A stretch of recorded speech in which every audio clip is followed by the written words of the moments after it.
They say success is the best revenge. But sometimes, silence hits harder.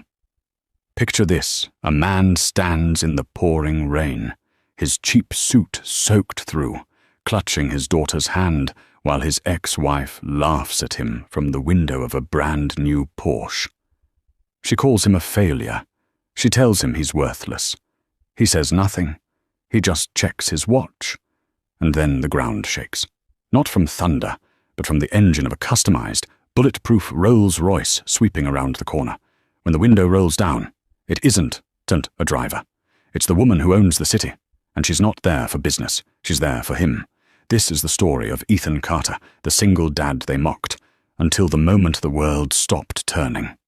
The transmission of the 2008 Ford F-150 groaned like a dying animal, a metallic grind that vibrated all the way up through the steering wheel and into Ethan Carter's exhausted hands. "Daddy, is the truck sick again?" Ethan glanced in the rearview mirror. Lily, his 6-year-old daughter, was clutching her backpack, her blue eyes wide with the kind of innocent worry no child should have to carry. "She's just clearing her throat, lil bit," Ethan lied, forcing a smile that didn't reach his eyes. "Old Bessie is tough, like us." He coaxed the truck into gear, wincing as the engine sputtered before finally catching.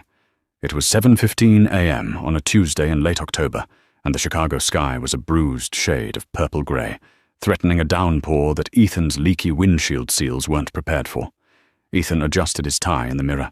It was a decent tie, silk, a remnant from his old life, but it was knotted over a shirt that had been washed too many times, the collar starting to fray ever so slightly at the edges. He was 32, but in the harsh morning light, he looked 40. There were dark circles carved under his eyes, souvenirs from working double shifts, landscaping by day, freelance architectural drafting by night. Today was important. It was the Future Founders Career Fair at Lily's private school, St. Jude's Academy. It was the only remnant of their old life Ethan had fought to keep. When his construction firm, Carter Builds, had collapsed 2 years ago under the weight of a supplier scam and a market crash, he had lost the house in Highland Park. He had lost the Audi. He had lost his savings. And most painfully, he had lost Vanessa. "I can't live like this, Ethan," she had said, standing in the hallway of their emptying house, holding a Louis Vuitton bag he had bought her for their anniversary. "I didn't sign up for coupons and overdue notices. I have a standard of living to maintain." She had left him for Derek Sterling, no relation to the famous Sterling fortune, though Derek liked to pretend there was. Derek was a mid-level hedge fund manager with a loud mouth, a leased Ferrari, and a trust fund he hadn't earned. "We're here, Daddy," Lily whispered, pulling Ethan from his dark thoughts. They had arrived at the school. The drop-off line was a parade of German engineering, G-Wagons, Range Rovers, and Teslas.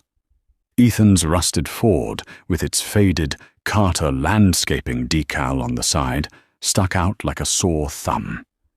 He could feel the eyes of other parents burning into the side of his truck. He pulled up to the curb. The brakes squealed, a high-pitched shriek that made a woman in a beige trench coat wince and pull her poodle closer. "Okay, lil bit," Ethan said, turning off the engine to save gas. "You got your project?" "Yes, the bridge," Lily beamed, holding up a popsicle stick structure they had stayed up until 2 a.m. building. It was intricate, a suspension bridge design that hinted at Ethan's former brilliance as an architect. "It's perfect. Go knock 'em dead." He hopped out to open her door, ignoring the drizzle starting to spot his jacket. He needed to walk her in, help set up the display, and stand there for an hour representing fathers in construction. As he lifted Lily out of the truck, a shadow fell over them. A sleek, silver Porsche Panamera glided silently into the spot ahead of them, cutting off a minivan. Ethan's stomach dropped. He knew that license plate, V Queen. The driver's door opened, and Derek stepped out. He was wearing a suit that cost more than Ethan's truck. Italian wool, perfectly tailored, with a Patek Philippe watch flashing on his wrist. He adjusted his sunglasses, despite the lack of sun. Then the passenger door opened. Vanessa stepped out. She looked stunning, in that sharp, terrifying way she always did. Her blonde hair was a perfect cascade, her heels clicking sharply on the pavement. She wore a white coat that defied the muddy reality of the city. She spotted Ethan immediately. Her lip curled, not in anger, but in something worse. Pity mixed with disgust. "Ethan," she said, her voice smooth and cold, "I didn't think you'd actually show up." "It's Lily's career day, Vanessa," Ethan said, keeping his voice steady as he held Lily's hand tighter. "I wouldn't miss it." Derek walked around the car, laughing as he tapped the hood of Ethan's truck. "Bold move, buddy. Bringing this to St. Jude's? You're trying to lower the property value of the whole neighborhood." "Hi, Mummy," Lily said quietly. Vanessa glanced down at her daughter, then back at the truck. "Lily, sweetheart, don't touch the door handle. It's probably rusty. Come here." She didn't hug the child. She just motioned for Lily to stand by the Porsche. "I'm taking her in," Ethan said, stepping forward. "We built a project together." "A project?" Vanessa laughed, a short, sharp sound. "With what supplies, Ethan?" "Dumpster scraps. Derek and I bought her a robotics kit. That's what she'll be presenting." Ethan felt the heat rise up his neck. "We built a bridge. She worked hard on it." "Nobody cares about bridges made of trash," Derek sneered, stepping into Ethan's personal space. Derek was shorter than Ethan, but he carried himself with the arrogance of a man who had never been punched in the face. "Why don't you do everyone a favor and go mow a lawn? Let the real providers handle the future." The rain began to fall harder, drumming against the roof of the rusted Ford. The drop-off line had stalled, and parents were beginning to watch. It was a spectacle. The failed contractor facing off against the wealthy power couple. Ethan looked at Lily. She was looking back and forth between her parents, her lower lip trembling. That was the only reason his fist didn't connect with Derek's jaw right then and there. "I'm walking my daughter in," Ethan repeated, his voice dropping an octave. "Move, Derek." "Or what?" Derek challenged, smirking. "You'll hit me? And then what? You can't afford the bail, Carter. You can barely afford the gas to leave this parking lot." "Stop it," Lily whimpered. Vanessa sighed, checking her phone. "God, this is embarrassing. Ethan, look at you. Your suit is wet. Your shoes are scuffed. You smell like mulch. You're a distraction. The headmaster already told me they're reviewing your tuition assistants. Scenes like this don't help your case." That hit Ethan like a physical blow. Tuition assistants. He had swallowed every ounce of pride to apply for it, so Lily wouldn't have to leave her friends. "I pay my share, Vanessa," Ethan gritted out. "You pay pennies," she hissed, stepping closer. Her perfume, Chanel No. 5, the scent he used to buy for her, invading his senses. "Derek pays for her dance classes. Derek pays for her clothes. You're just a weekend anchor dragging her down. Do you know what her friends say? They ask why her daddy drives a garbage truck." "It's a work truck," Ethan said, his voice cracking slightly. "It's a metaphor, Ethan," Derek laughed, "for your life. Broken down, rusty, obsolete." Suddenly the PA system outside the school chimed. "Parents and students, please proceed to the Grand Hall. The fair begins in 10 minutes. "Give me the girl," Vanessa commanded, reaching for Lily's hand. "We're going inside. You can wait here, or better yet, leave. I don't want you embarrassing us inside." "No," Lily said, pulling back. She gripped Ethan's wet jacket. "I want Daddy. We built the bridge." Vanessa's face hardened. She hated losing control. She crouched down, ignoring the wet pavement for a second. "Lily, listen to me. Mummy and Derek have a surprise inside. A real presentation. Daddy has to go to work. He has to go dig holes. You understand, don't you?" Ethan felt a rage so pure it nearly blinded him. He looked at Vanessa, really looked at her, and realized he didn't love her anymore. He didn't even hate her. He just felt a profound sorrow that he had ever thought she was his partner. "I am coming in," Ethan said, finality in his tone. "And if you try to stop me, I'll cause a scene that will make the PTA gossip about you for a decade." Vanessa stood up, her eyes narrowing. She knew Ethan. She knew he was usually passive, a peacemaker. But she saw something in his eyes today that made her hesitate. A cold, hard steel. "Fine," she spat, "but walk 10 feet behind us, and don't speak to anyone we know. Derek is trying to close a deal with the Harrison family today, and I won't have you ruining it." They turned and walked toward the grand double doors of the academy, Lily looking back over her shoulder at Ethan with sad eyes. Ethan took a breath, wiping rain from his forehead. He reached into the truck bed, grabbed the large covered display of the bridge, and tucked it under his jacket to protect it from the rain. He walked towards the entrance, head held high, though he felt small. Inside, the grand hall was warm and smelled of expensive coffee and floor wax. The room was buzzing. Booths were set up everywhere.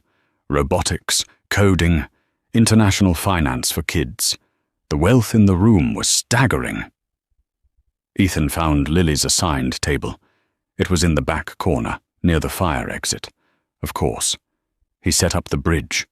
It really was beautiful. A cantilever design made of balsa wood and reinforced popsicle sticks, demonstrating load distribution. It was engineering in its purest form.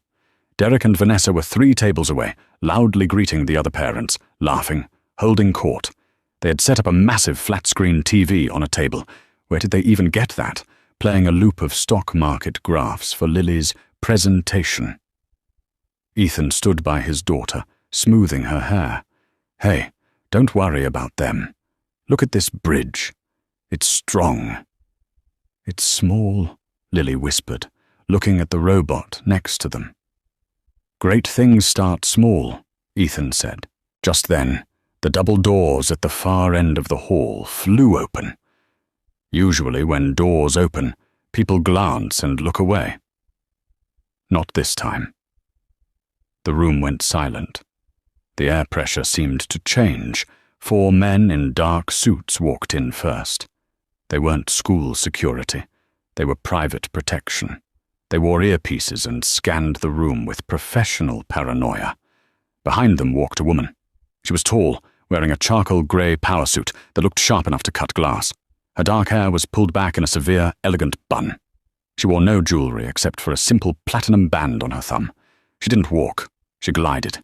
She radiated an aura of absolute, terrifying power. It was Serafina Sterling. The room gasped. Serafina Sterling was the CEO of Sterling Industries, a global conglomerate involved in everything from aerospace to sustainable energy. She was on the cover of Forbes last month. She was worth billions. She was royalty in the business world. Derek's jaw dropped. He nudged Vanessa. "Oh my God, that's her. That's Serafina Sterling. If I can just get 5 minutes with her baby, we're made." "Fix your tie," Vanessa hissed, smoothing her dress. "She's coming this way." The crowd parted like the Red Sea. Everyone wanted to be seen by her, but no one dared to block her path. She walked with a singular purpose, her eyes scanning the room, ignoring the smiles and the waves from the desperate social climbers. Derek stepped out, extending a hand as she approached. "Miss Sterling, what an honor. I'm Derek Vance. I manage the—" Serafina didn't even blink. She didn't slow down. She walked right past him as if he were a piece of furniture. Derek was left with his hand extended, grasping at empty air. Vanessa tried next. "Miss Sterling, our daughter is just here." Serafina walked past her too. She continued to the back of the room, towards the fire exit, towards the worst table in the hall. Ethan looked up. He hadn't seen the commotion. He was busy fixing a strut on the bridge. He sensed the silence and turned around. He froze. Serafina stopped 3 feet away from him. The bodyguards took positions around them, creating a perimeter that pushed the gawking crowd back. For a moment, nobody breathed. The billionaire and the broke landscaper locked eyes. Vanessa and Derek watched, confused. Was she going to kick him out? Was he in trouble? Serafina's stoic iron mask cracked. A genuine warm smile, one the press had never seen, broke across her face. "Hello, Ethan," she said, her voice rich and velvet. Ethan swallowed hard, his hands trembling slightly as he rested them on Lily's shoulders. "Hello, Sarah." Sarah. The room erupted in whispers. He called her Sarah. Serafina looked him up and down, taking in the frayed collar, the wet jacket, the exhaustion in his eyes. Her expression softened into something pained. Then she looked at the little girl. "And this," Serafina said, crouching down in her $1,000 trousers to be eye level with the child, "must be the famous Lily." Lily blinked. "Hi. I like your bridge," Serafina said, ignoring the robotics kit Derek had bought. She reached out and touched the balsa wood. "Your dad is the best builder I've ever known." "Did he tell you that?" Lily shook her head. "Mummy says he just digs holes." Serafina stood up slowly. The warmth vanished from her eyes, replaced by a glacial coldness as she looked over Ethan's shoulder at Vanessa and Derek, who were standing there, pale and trembling. "Digs holes," Serafina repeated, loud enough for the whole room to hear. She turned back to Ethan. "I've been looking for you for 6 months, Ethan. My private investigators finally tracked your truck to this zip code this morning." "I've been lying low," Ethan said quietly. "I know," she said.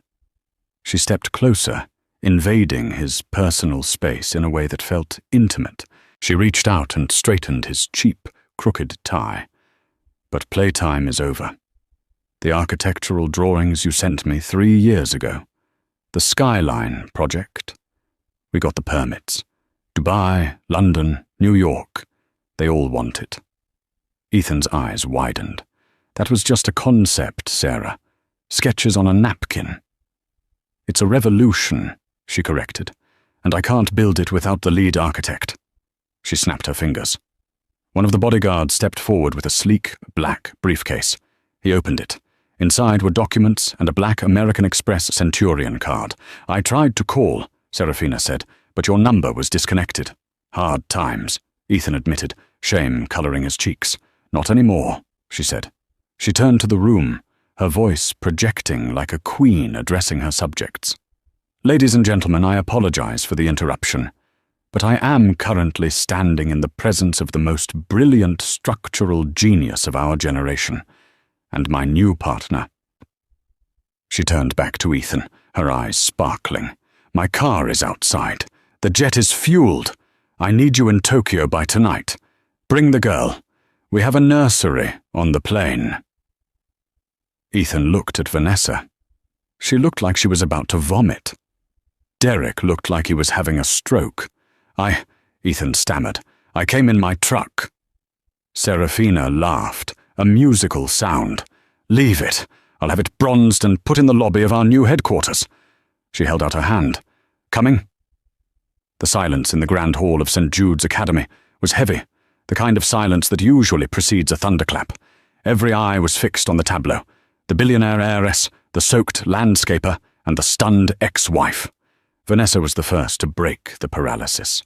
Her mind, honed by years of social climbing and calculated maneuvers, spun wildly. She looked at Ethan, really looked at him, and saw the reflection of Serafina Sterling's admiration. In seconds, the rusty truck and the wetsuit didn't matter. What mattered was proximity to power. She stepped forward, a forced, trembling smile plastered onto her face. She reached out, attempting to touch Lily's shoulder, effectively blocking Ethan's path to Serafina. "Well," Vanessa laughed, the sound brittle and high-pitched. "This is unexpected. Ethan, why didn't you tell me you were consulting for Miss Sterling? We could have prepared better." She looked up at Serafina, batting her eyelashes. "Miss Sterling, I'm Vanessa, Ethan's partner. We co-parent. We're very close. If Ethan is going to Tokyo, naturally, as Lily's mother, You should what?" Serafina interrupted. Her voice wasn't loud, but it cut through the air like a diamond cutter. She didn't look at Vanessa. She looked through her. Coordinate, Vanessa stammered, her confidence eroding under Serafina's gaze. Lily needs her mother, and if Ethan is going to be working on such a prestigious project, he'll need support. Derek, Serafina said, testing the name as if it were a sour grape. She glanced over at the man in the Italian suit who was currently trying to make himself invisible behind a display of robotic arms. The man who just publicly mocked the father of this child? The man who called my lead architect a digger of holes? Derek choked. Miss Sterling. It was a joke, a misunderstanding, banter between old friends. We are not friends, Ethan said. His voice was rough, unused to commanding a room, but steady. He looked at Vanessa. And we are not partners, Vanessa.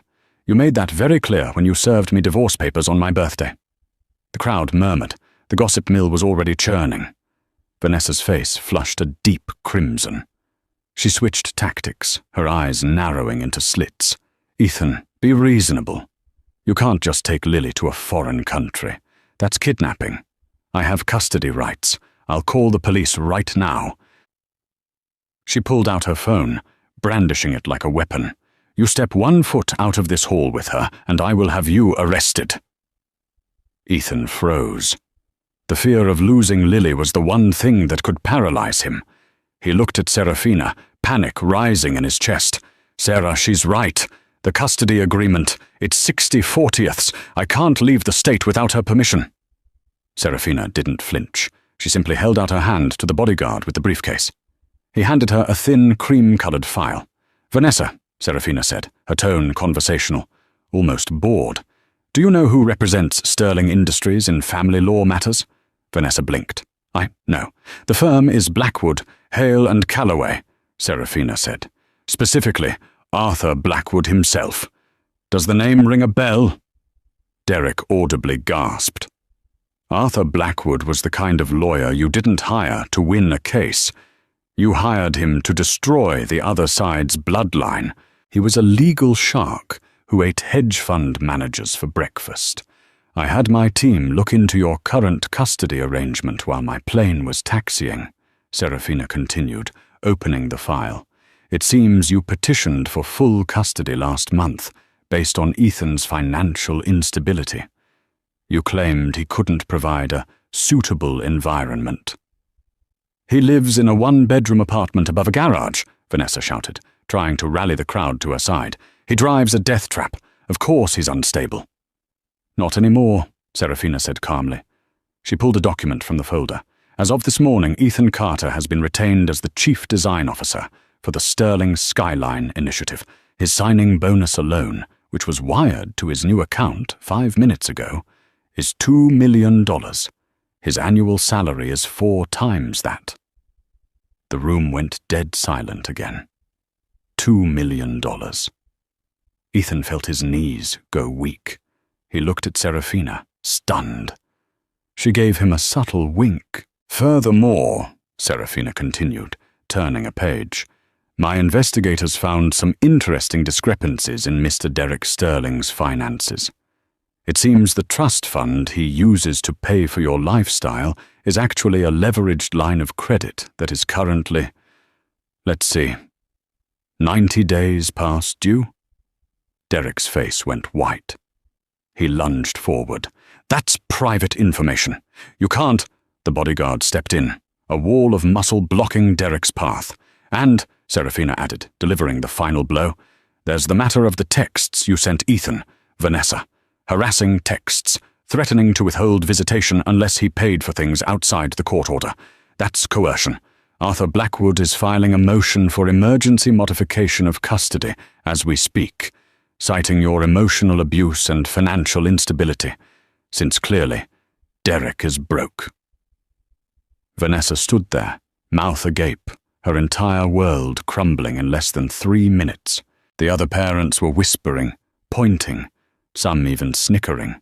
The veil of her perfection had been ripped away. Now, Serafina said, closing the file with a snap, Ethan acts as Lily's primary guardian during this business trip. You can contest it in court, but I suggest you save your money for a bankruptcy lawyer. She turned to Ethan, her face softening instantly. "Shall we?" Ethan looked at Vanessa one last time. He didn't feel triumph. He didn't feel the need to gloat. He just felt free. "Goodbye, Vanessa," he said. He picked up the balsa wood bridge with one arm and held Lily's hand with the other. "Come on, Lil Bit. We're going for a ride." They walked out of the grand hall, the crowd parting for them with a mixture of awe and reverence. As they stepped out into the rain, the weather hadn't changed, but everything else had. A waiting valet held a massive umbrella over them as they approached the Rolls-Royce Phantom. The rear door was opened, revealing an interior of white leather and lambswool carpets deeper than the grass in the suburbs. "Daddy, it's a spaceship!" Lily squealed as she scrambled inside.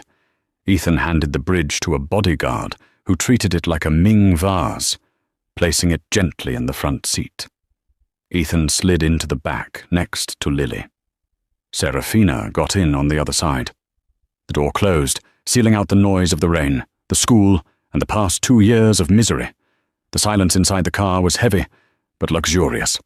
As the car pulled away, leaving the rusted Ford F-150 behind, Ethan slumped back against the seat, the adrenaline crashing out of his system.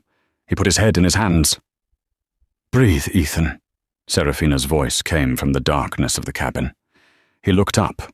Her professional mask was gone. She looked tired, too, but her eyes were warm.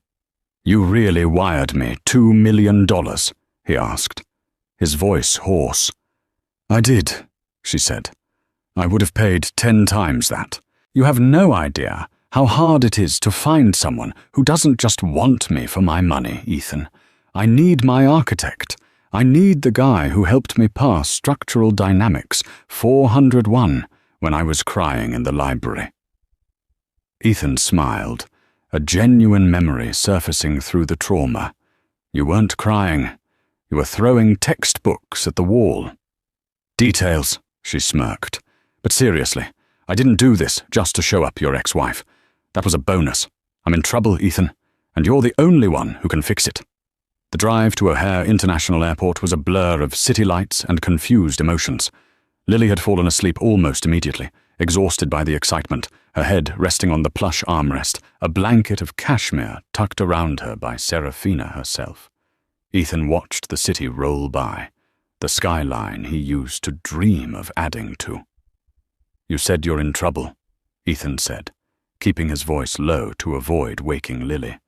"Sterling Industries is the biggest developer on the planet. What kind of trouble could you possibly be in?" Serafina sighed, reaching for a crystal decanter of water. She poured 2 glasses and handed one to him. Her hand brushed his, and a spark of electricity, old, familiar, and dangerous, jumped between them. "Corporate espionage," she said, her face darkening. "Serious level. Someone isn't just stealing money. They're stealing ideas. My ideas. Our ideas." Ethan frowned. "Our ideas?" "Do you remember the thesis project?" she asked. "The one we worked on senior year. The Living Spire." Ethan nodded slowly. It was a vague memory, overshadowed by the reality of mortgages and diaper changes that had followed shortly after graduation. The eco-tower? Self-sustaining vertical forests. It was a pipe dream, Sarah. The technology didn't exist. "It exists now," she said intensely.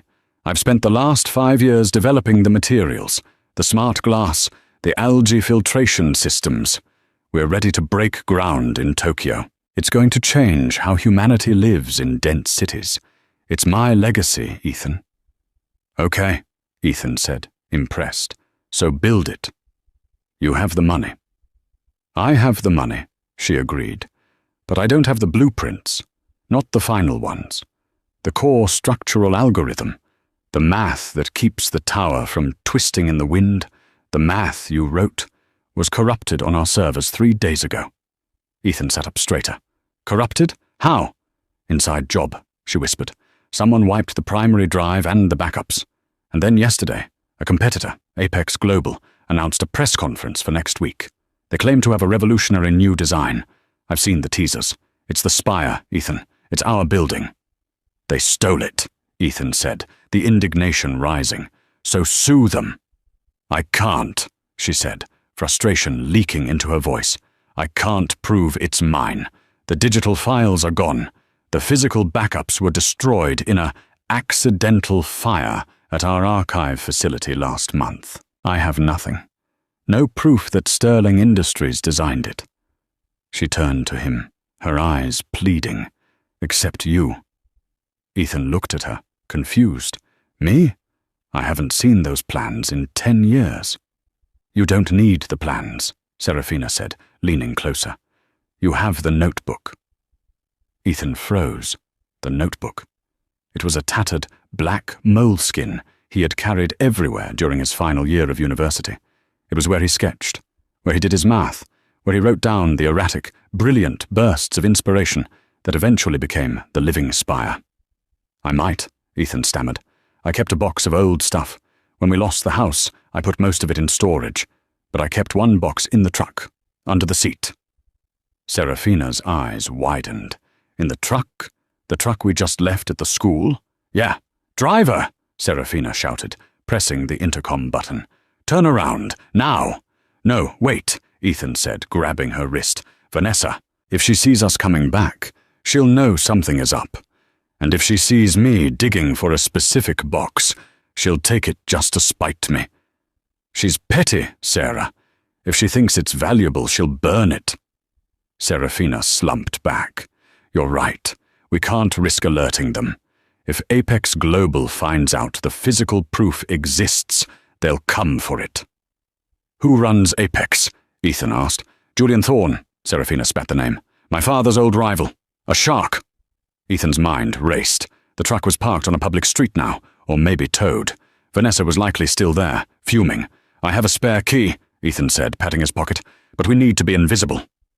Serafina pressed a button on the console, and a compartment opened, revealing 2 sleek, black smartphones. She picked one up. Plan B, she said. I have a security team trailing us. I'll have them secure the truck. Tow it to a secure facility. We don't stop. We go to Tokyo. We need to be seen leaving the country, so Thorne thinks he's won. If he thinks I'm fleeing, he'll get careless. But the notebook. My team will bring it to us, she said. Once we're in the air, right now the safest place for you and Lily is 40,000 feet up. The car turned onto the tarmac. The private jet sat waiting, a massive Gulfstream G700, gleaming white under the floodlights. It looked like a bird of prey ready to strike. As the car stopped, Ethan looked at his sleeping daughter. Then he looked at Serafina. Why didn't you call me sooner? He asked softly. Before the crisis? Serafina looked away, staring out the rain-streaked window. For the first time, she looked vulnerable. Because I saw the wedding photos, Ethan, she whispered. 10 years ago. You looked happy. I was building an empire, and you were building a family. I didn't want to be the wrecking ball. Ethan felt a pang in his chest. I wasn't happy, he admitted. I was content. There's a difference. And then I wasn't even that. Well, Serafina said, turning back to him with a sad smile. Now we're both a mess. But we're a mess with a jet. The door opened. The cold wind rushed in. Let's go save my company, Ethan. Meanwhile, back at St. Jude's Academy. The rain had stopped, leaving the parking lot slick and dark. The last of the parents were driving away. Vanessa stood by the curb, her white coat mud-splattered. She was shivering, not from cold, but from rage. Derek was on the phone, screaming at his bank, trying to understand why his cards were declined. Shut up, Derek, Vanessa snapped. They froze it, Ness, all of it. The SEC is flagging my accounts. She wasn't joking. She actually called the feds. Vanessa ignored him. She stared at Ethan's rusted Ford F-150, which was still parked alone under a flickering street lamp. He left it, she muttered. He just left it. She walked over to the truck. She hated this thing. It represented everything that had gone wrong in her life. She kicked the tire. Something caught her eye. In the back window, partially covered by a dirty flannel shirt, was a box. It was an old banker's box, labeled EC Uni Ideas. Vanessa knew Ethan. She knew he was sentimental. If he was going to run off with a billionaire, why leave his precious memories? Unless he forgot them. A dark thought crossed her mind, a thought that could be leverage. "Derek," she called out, "get the tire iron from your trunk." "What? Why?" "Because," Vanessa smiled, a cruel, twisted expression.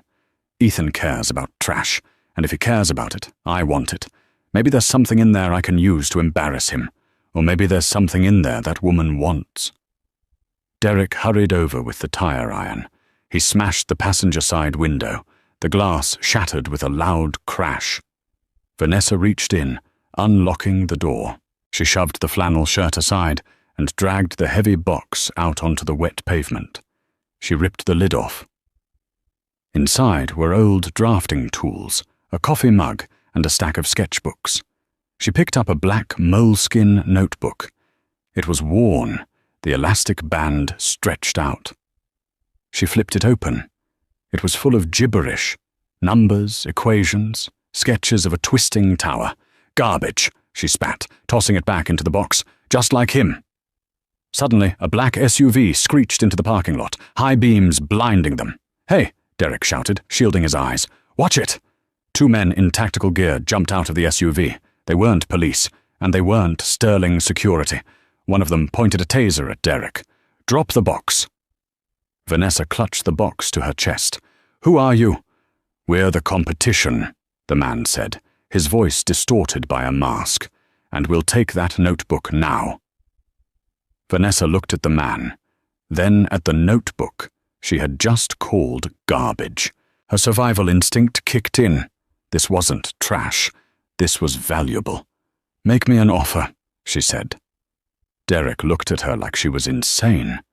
"Vanessa, give them the damn box." "Shut up," she hissed. She looked at the masked man. "You want the book? That means Serafina wants the book. How much is it worth to you?"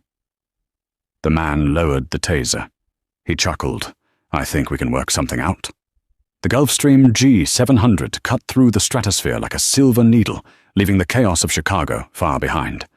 Inside, the cabin was a sanctuary of cream leather and walnut wood, illuminated by soft amber mood lighting.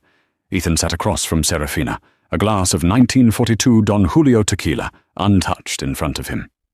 He watched Lily sleeping soundly on the converted divan, clutching a stuffed bear Serafina's flight attendant had magically produced. "She's resilient," Serafina said softly, noticing his gaze. "She takes after her father." Ethan scoffed, running a hand through his hair.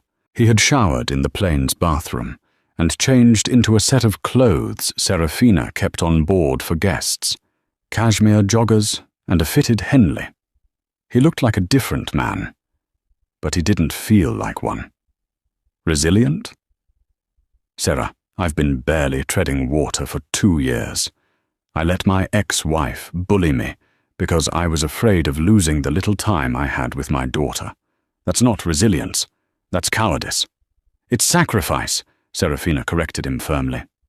She kicked off her heels and curled her legs under her, shedding the CEO persona for a moment. "You took the hits to keep Lily's world stable. That's what good fathers do. My father, well, you know how he was. He would have burned the school down if a teacher looked at him wrong. He taught me to win, but he never taught me how to care." "You seem to care just fine," Ethan said, gesturing to the blanket tucked around Lily. "I'm trying," she admitted. "But this world, it hardens you. I'm surrounded by sharks, Ethan. People like Derek, but with billions of dollars and better lawyers. They don't want to build things. They want to strip mine companies for parts." She took a sip of her drink, her eyes locking onto his. "That's why I needed you. The Living Spire project. It's not just a building. It's a statement. It proves that Sterling Industries is still about innovation, not just acquisition. If Julian Thorne steals it, if Apex Global unveils my design as their own, the stock will plummet. The board will vote no confidence. I could lose the company my grandfather built." Ethan leaned forward, the gravity of the situation sinking in. "Thorne. I remember reading about him. He made his fortune in hostile takeovers, right? He's a predator, Serafina confirmed. And he hates me. He thinks a woman running a conglomerate is a cute experiment that has gone on too long. Stealing the spire is his way of putting me back in my place. Suddenly the satellite phone on the table buzzed. It was a harsh, jarring sound in the quiet cabin. Serafina picked it up. "Sterling." Ethan watched her face. Within seconds, the warmth drained from her expression, replaced by a terrifying stillness. Her knuckles turned white as she gripped the phone. "I understand," she said, her voice ice cold. "Who was it? Are you sure? Send me the footage." She hung up and set the phone down with deliberate slowness. "What?" Ethan asked, his heart hammering. "Is it the truck? Did they tow it?" "They didn't tow it," Serafina said, looking at him with pained eyes. "My security team arrived 12 minutes after we left. The truck had been broken into." Ethan stood up. "The box, the notebook." "Gone," Serafina said. "But it wasn't a random smash and grab. They took only the box, and they have dashcam footage from the team's arrival." She tapped her tablet, bringing up a grainy video file sent by her security chief. She spun the tablet around so Ethan could see. The footage showed the rain-slicked parking lot of St. Jude's. It showed a black SUV peeling out. And standing there, illuminated by the headlights, was Vanessa. She was holding the banker's box. Beside her, Derek was looking nervous. But Vanessa was smiling. She was on the phone. Ethan felt sick. "She took it." "She didn't just take it," Serafina said, swiping to the next image, a still frame of a text message intercept. "My cybersecurity team flagged a communication. Vanessa contacted Apex Global's regional office 10 minutes ago. She's not holding it for ransom, Ethan. She's selling it." Ethan sank back onto the seat, burying his face in his hands. "She sold us out. She sold me out." "She thinks she hit the jackpot," Serafina said, her voice dripping with venom. "She has the physical proof of the design. If she hands that notebook to Julian Thorne, he can claim he bought the IP from the original creator. Since you didn't patent it back in university, it's a legal grey area. With his lawyers, he can bury us." "We have to stop her," Ethan said. "Call the police. She stole my property." "It's a civil matter," Serafina shook her head.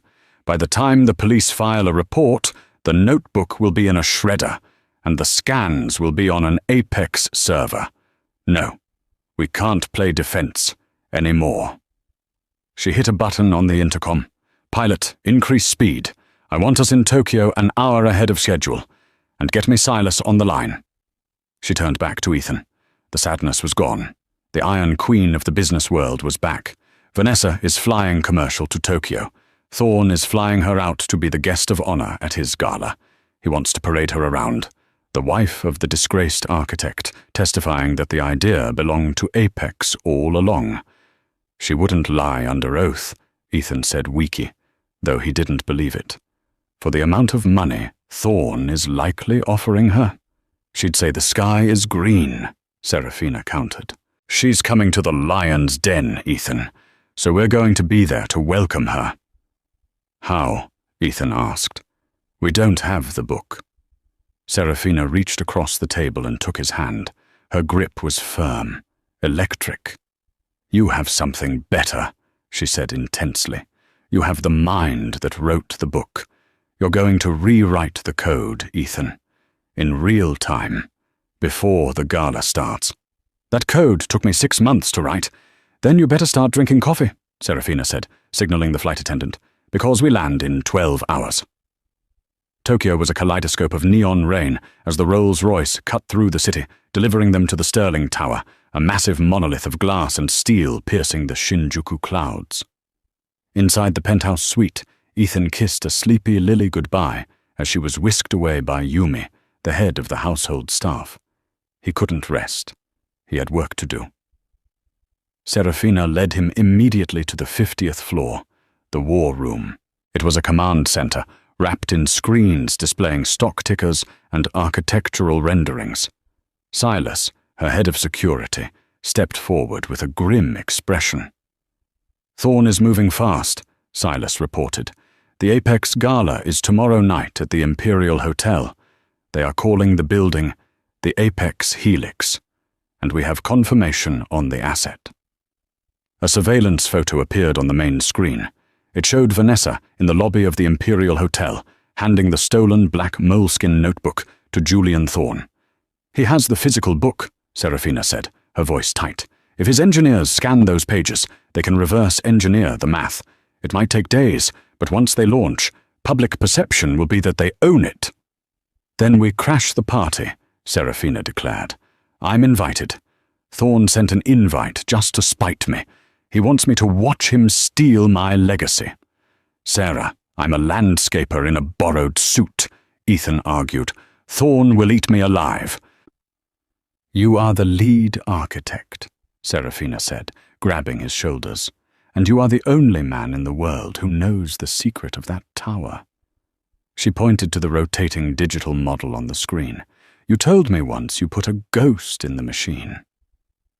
Ethan stared at the wireframe. A slow, dangerous smile spread across his face. "The keystone," he whispered. "In the notebook, on page 42, I fudged a decimal point. Intentionally. It was a copyright trap. If you build the tower exactly as drawn in that book, the structure becomes unstable at wind speeds over 60 miles per hour. It would collapse." Serafina's eyes widened.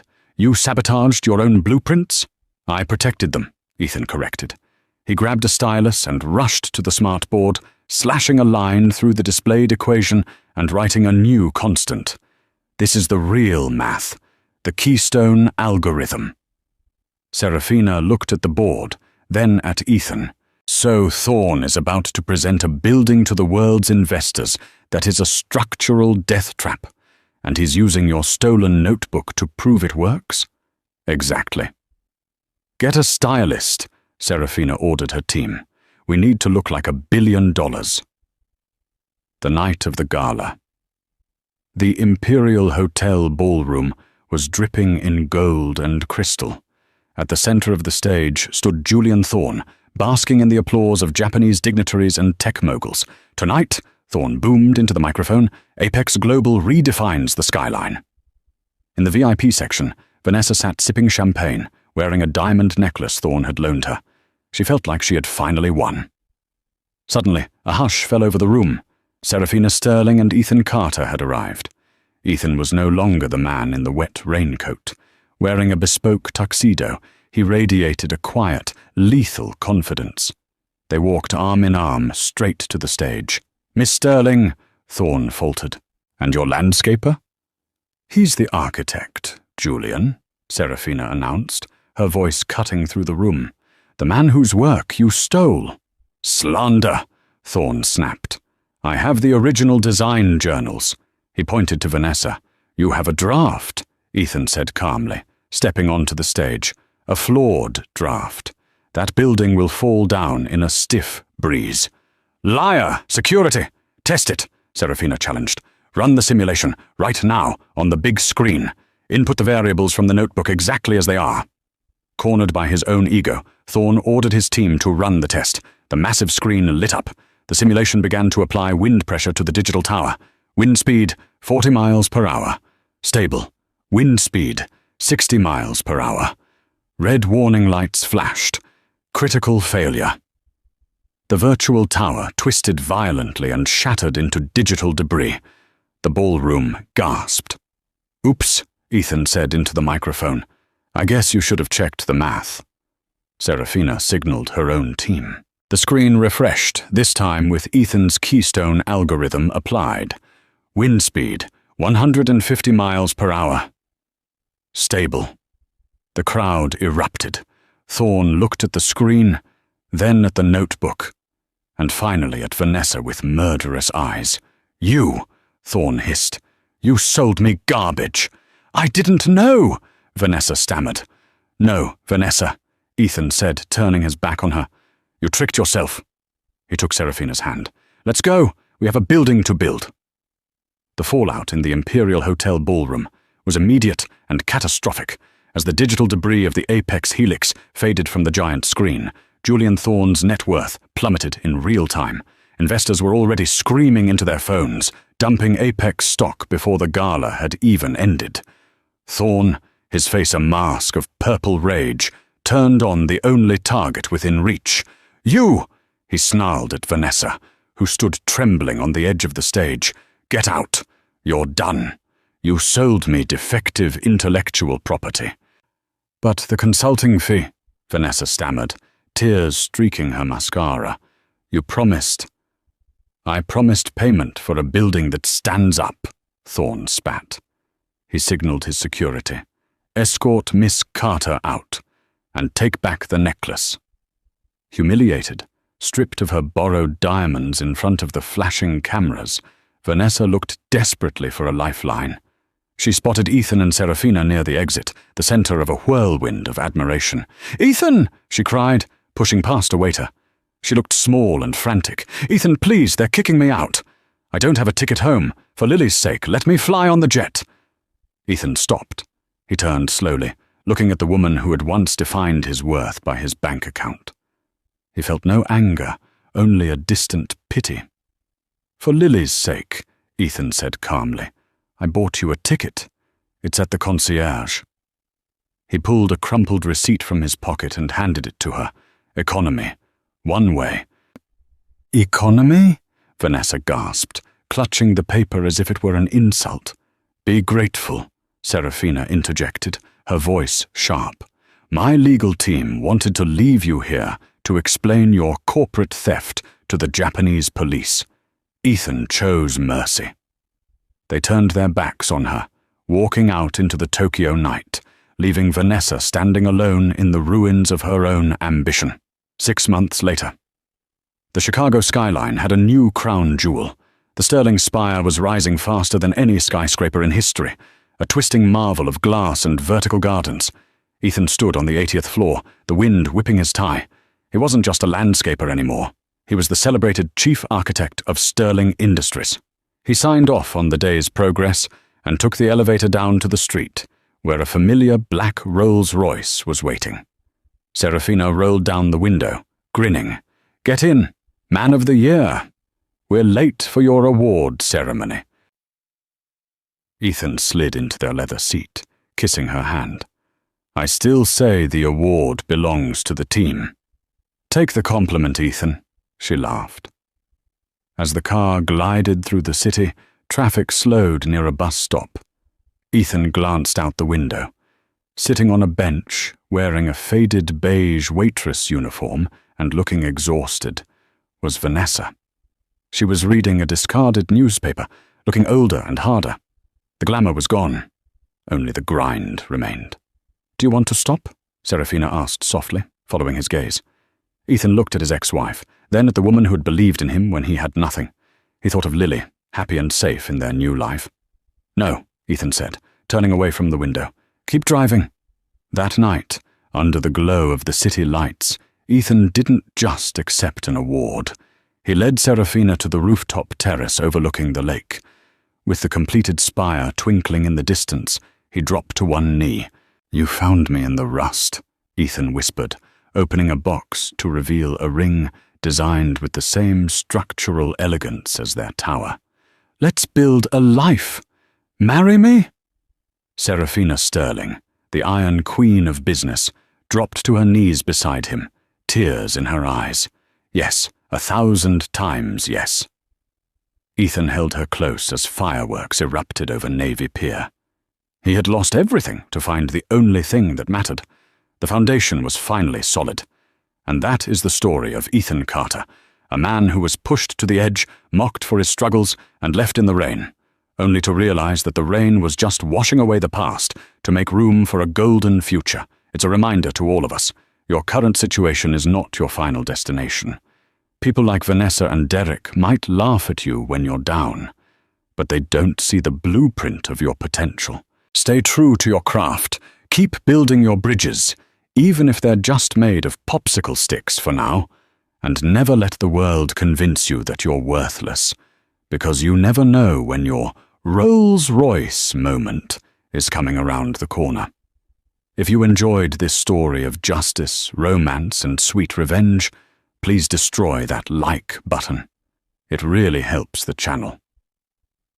Don't forget to share this video with someone who needs a reminder to never give up, and subscribe with notifications on so you never miss a story. I'll see you in the next one. Keep building.